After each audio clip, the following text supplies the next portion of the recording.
ओम शांति। 17 जनवरी 2026। बाप दादा के मधुर महावाक्य। मीठे बच्चे, जब यह भारत स्वर्ग था तब तुम घोर सोजरे में थे।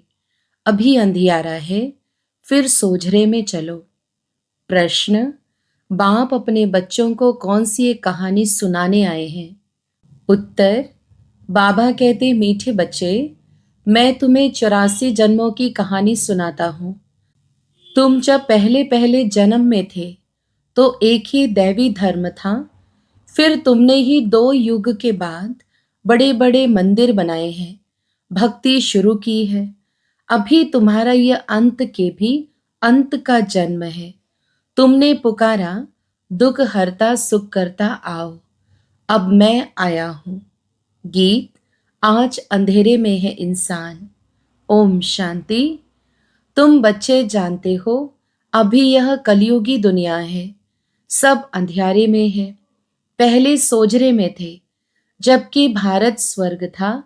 यही भारतवासी जो अभी अपने को हिंदू कहलाते हैं, यह असुल देवी देवता थे। भारत में स्वर्गवासी थे जब और कोई धर्म नहीं था। एक ही धर्म था, स्वर्ग, बैकुंठ, बहिष्ठ, हेवन। यह सब इस भारत के नाम थे। भारत पवित्र और प्राचीन धनवान था। अभी तो भारत कंगाल है, क्योंकि अभी कलयुग है। तुम जानते हो, हम अंधियारे में हैं। जब स्वर्ग में थे तो सोजरे में थे। स्वर्ग के राज राजेश्वर, राज राजेश्वरी श्री लक्ष्मी नारायण थे। उसको सुखधाम कहा जाता है। बाप से ही तुमको स्वर्ग का वर्षा लेना है, जिसको जीवन मुक्ति कहा जाता है। अभी तो सब जीवन बंध में है। खास भारत और आम दुनिया रावण की जेल में, शोक वाटिका में है। ऐसे नहीं कि रावण सिर्फ लंका में था और राम भारत में था। उसने आकर सीता चुराई। यह तो सब है दंत कथाएं। गीता है मुख्य, सर्वशास्त्रमयी शिरोमणि, श्रीमद् अर्थात भगवान की सुनाई हुई है भारत में। मनुष्य तो कोई की सद्गति कर नहीं सकते। सतयुग में थे जीवन मुक्त देवी देवताएं, जिन्होंने यह वर्षा कलयुग अंत में पाया था। भारतवासियों को यह पता नहीं है, न कोई शास्त्रों में है। शास्त्रों में है भक्ति मार्ग का ज्ञान। सद्गति मार्ग का ज्ञान मनुष्य मात्र में बिल्कुल है नहीं। सब भक्ति सिखलाने वाले हैं। कहेंगे शास्त्र पढ़ो, दान पुण्य करो। यह भक्ति द्वापर से चली आती है। सतयुग और त्रेता में है ज्ञान की प्रारब्ध। ऐसे नहीं कि वहां भी यह ज्ञान चलता आता है। यह जो वर्षा भारत को था, वह बाप से संगम युग पर ही मिला था, जो फिर अभी तुमको मिल रहा है। भारतवासी जब नरकवासी बेहद दुखी बन जाते हैं, तब पुकारते हैं, हे पतित पावन, दुख हरता सुख करता। किसका? सर्व का। क्योंकि भारत खास, दुनिया आम, सब में 5 विकार है। बाप है पतित पावन।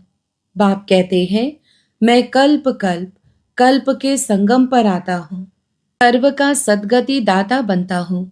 अहिल्याएं, गणिकाएं और जो गुरु लोग हैं, उन सब का उद्धार मुझे ही करना पड़ता है, क्योंकि यह तो है ही पतित दुनिया। पावन दुनिया सतयुग को कहा जाता है। भारत में इन लक्ष्मी नारायण का राज्य था। भारतवासी यह नहीं जानते कि यह स्वर्ग के मालिक थे। पतित खंड माना झूठ खंड, पावन खंड माना सच खंड। भारत पावन खंड था। यह भारत है अविनाशी खंड, जो कभी विनाश नहीं होता है। जब इनका अर्थात लक्ष्मी नारायण का राज्य था तो और कोई खंड थे नहीं। वह सभी बाद में आते हैं। मनुष्यों ने तो कल्प लाखों वर्ष का लिख दिया है। बाप कहते हैं, कल्प की आयु 5000 वर्ष है। वह फिर कह देते, मनुष्य 84 लाख जन्म लेते हैं। मनुष्य को कुत्ता, बिल्ली, गधा आदि सब बना दिया है, परंतु कुत्ते बिल्ली का जन्म अलग है। 84 लाख वैरायटी है।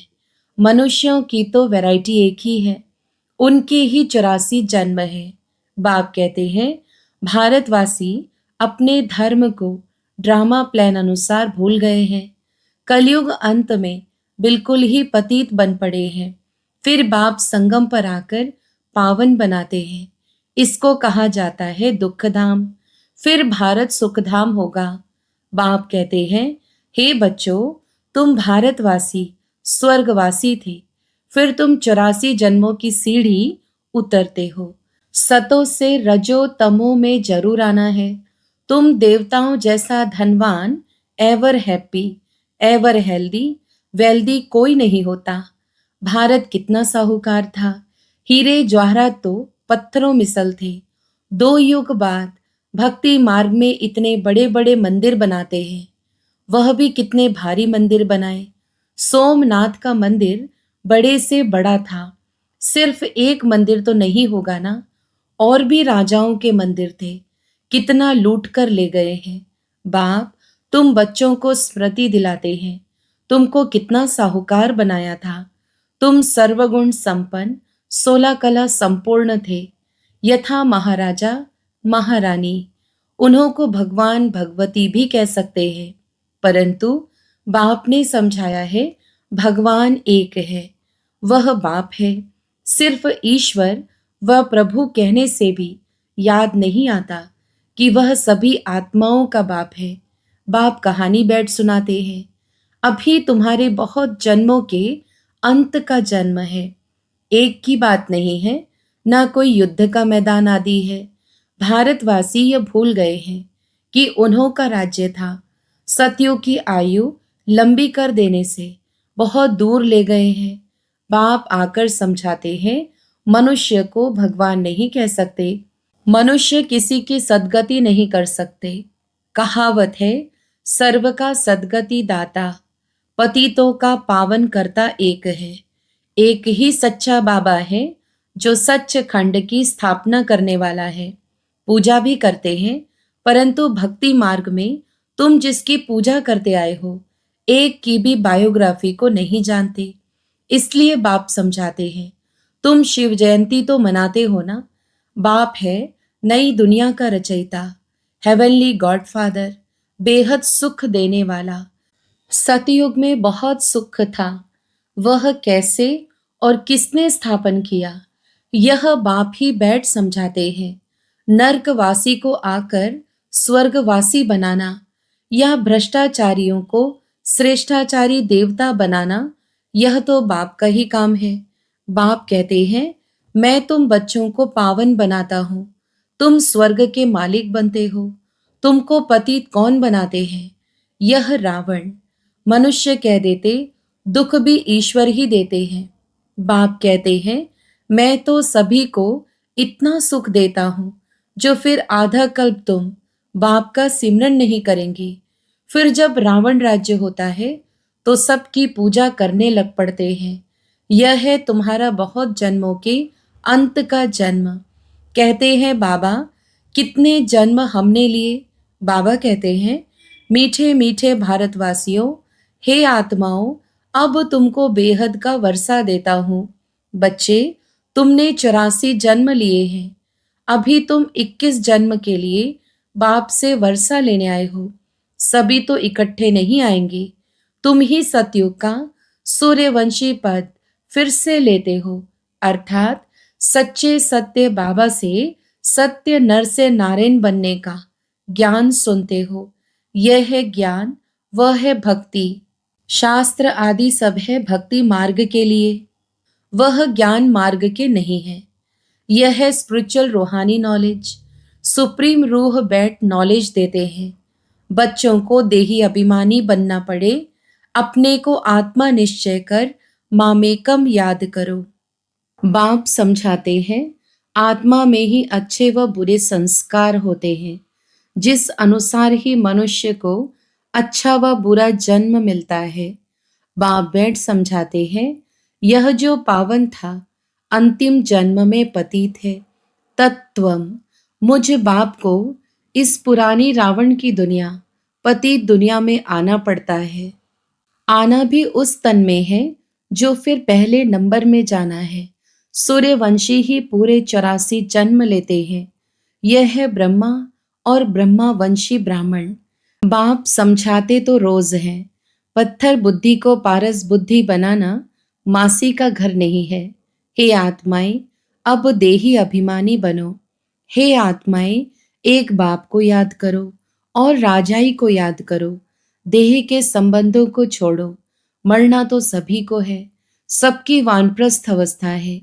एक सतगुरु बिगर सर्व का सदगति दाता कोई हो नहीं सकता। बाप कहते हैं, हे भारतवासी बच्चों, तुम पहले पहले मेरे से बिछुड़े हो। गाया जाता है, आत्मा परमात्मा अलग रहे बहुकाल। पहले पहले तुम भारतवासी देवी देवता धर्म वाले आए हो, और धर्म वालों के जन्म थोड़े होते हैं। सारा चक्र कैसे फिरता है सो बाप बैठ समझाते हैं।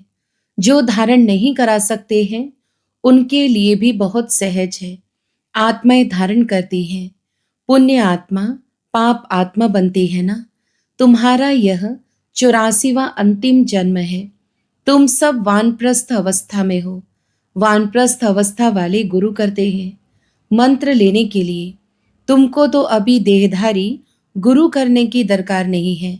तुम सबका मैं बाप, टीचर, गुरु हूँ। मुझे कहते भी हो, हे पतित पावन शिव बाबा। अभी स्मृति आई है। सब आत्माओं का बाप है। आत्मा सत्य है, चैतन्य है, क्योंकि अमर है। सभी आत्माओं में पार्ट भरा हुआ है। बाप भी सत चैतन्य है।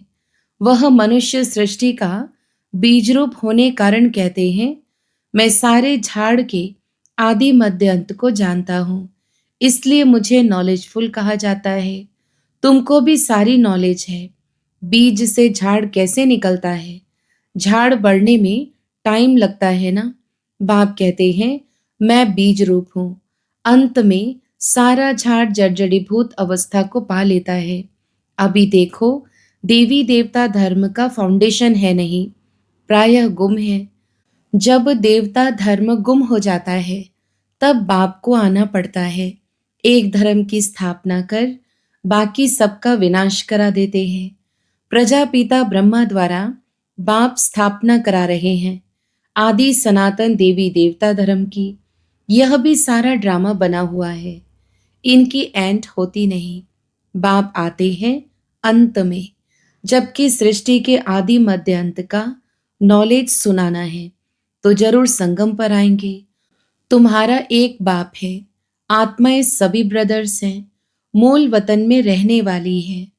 उस एक बाप को सब याद करते हैं। दुख में सिमरन सब करे। रावण राज्य में दुख है ना, यहाँ सिमरन करते हैं तो बाप सबका सदगति दाता एक है। उनकी ही महिमा है। बाप नहीं आए तो भारत को स्वर्ग कौन बनावे। इस्लामी आदि जो भी हैं सब इस समय तमो प्रधान है। सबको पुनर्जन्म तो जरूर लेना है। अभी पुनर्जन्म मिलता है नरक में।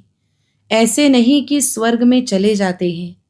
जैसे हिंदू लोग कहते हैं स्वर्गवासी हुआ तो जरूर नरक में था ना। अभी स्वर्ग में गया। तुम्हारे मुख में गुलाब। स्वर्गवासी हुआ फिर नरक के आसुरी वैभव तुम उनको क्यों खिलाते हो। बंगाल में मछलियां आदि भी खिलाते हैं। अरे, उनको इन सब खाने की दरकार ही क्या है। कहते हैं फलाना पार निर्वाण गया। बाप कहते यह सब है गपोड़े। वापिस कोई भी जा नहीं सकते, जबकि पहले नंबर वालों को ही 84 जन्म लेने पड़ते हैं। बाप समझाते हैं इसमें कोई तकलीफ नहीं है। भक्ति मार्ग में कितनी तकलीफ है। राम राम जपते रोमांच खड़े हो जाते। वह सब है भक्ति मार्ग। यह सूर्य चांद भी तुम जानते हो कि रोशनी करने वाले हैं। यह कोई देवताएं थोड़ी हैं। वास्तव में ज्ञान सूर्य, ज्ञान चंद्रमा और ज्ञान सितारे हैं। उन्हों की महिमा है। वह फिर कह देते सूर्य देवताय नमः। उनको देवता समझ पानी देते हैं। तो बाप समझाते हैं यह सब है भक्ति मार्ग, जो फिर भी होगा। पहले होती है अव्यभिचारी भक्ति, एक शिव बाबा की, फिर देवताओं की, फिर उतरते उतरते अभी तो देखो टिवाटे पर, अर्थात जहाँ 3 रास्ते मिलते हैं, भी मिट्टी का दीवा जगाए, तेल आदि डाल उनकी भी पूजा करते हैं, तत्वों की भी पूजा करते हैं, मनुष्यों के भी चित्र बनाए पूजते हैं। अब इनसे प्राप्ति तो कुछ भी नहीं होती। इन बातों को तुम बच्चे ही समझते हो। अच्छा, मीठे मीठे सिकिलधे बच्चों प्रति मात पिता बाप दादा का याद प्यार, गुड मॉर्निंग और नमस्ते। हम रूहानी बच्चों की भी रूहानी मात पिता बाप दादा को याद प्यार, गुड मॉर्निंग और नमस्ते। धारणा के लिए मुख्य सार। पहला, आत्मा से बुरे संस्कारों को निकालने के लिए देही अभिमानी रहने का अभ्यास करना है। यह अंतिम 84वां जन्म है, वानप्रस्थ अवस्था है, इसलिए पुण्य आत्मा बनने की मेहनत करनी है। दूसरा, देह के सब संबंधों को छोड़ एक बाप को और राजाई को याद करना है। बीज और झाड़ का ज्ञान सिमरण कर सदा हर्षित रहना है। वरदान, उपराम और एवर रेडी बन बुद्धि द्वारा अशरीरीपन का अभ्यास करने वाले, सर्व कलाओं में संपन्न भव। विस्तार, जैसे सर्कस में कला दिखाने वाले कलाबाज का हर कर्म कला बन जाता है, वे कलाबाज शरीर के कोई भी अंग को जैसे चाहें, जहां चाहें, जितना समय चाहें मोल्ड कर सकते हैं। यही कला है। आप बच्चे बुद्धि को जब चाहो, जितना समय, जहां स्थित करने चाहो वहां स्थित कर लो। यही सबसे बड़ी कला है। इस एक कला से 16 कला संपन्न बन जाएंगी। इसके लिए ऐसे उपराम और एवर रेडी बनो जो ऑर्डर प्रमाण 1 सेकंड में अशरीरी बन जाओ। युद्ध में समय ना जाए। स्लोगन, सरलता और सहनशीलता के गुण को धारण करने वाले ही सच्चे स्नेही और सहयोगी हैं। अव्यक्त इशारे, इस अव्यक्ति मास में बंधन मुक्त रहे, जीवन मुक्त स्थिति का अनुभव करो। जो परमात्मा ज्ञानी बच्चे हैं, उन्हें ज्ञान का फल, मुक्ति और जीवन मुक्ति का वर्षा संगम पर ही प्राप्त होता है। ज्ञान अर्थात समझ। समझदार हर कर्म करते हुए सदा स्वयं को बंधन मुक्त, सर्व आकर्षणों से मुक्त बनाने की समझ रखता है। उनके हर संकल्प, बोल, कर्म, संबंध और संपर्क में मुक्ति जीवन मुक्ति की स्टेज रहती है, जिसको न्यारा और प्यारा कहते हैं। अच्छा, ओम शांति।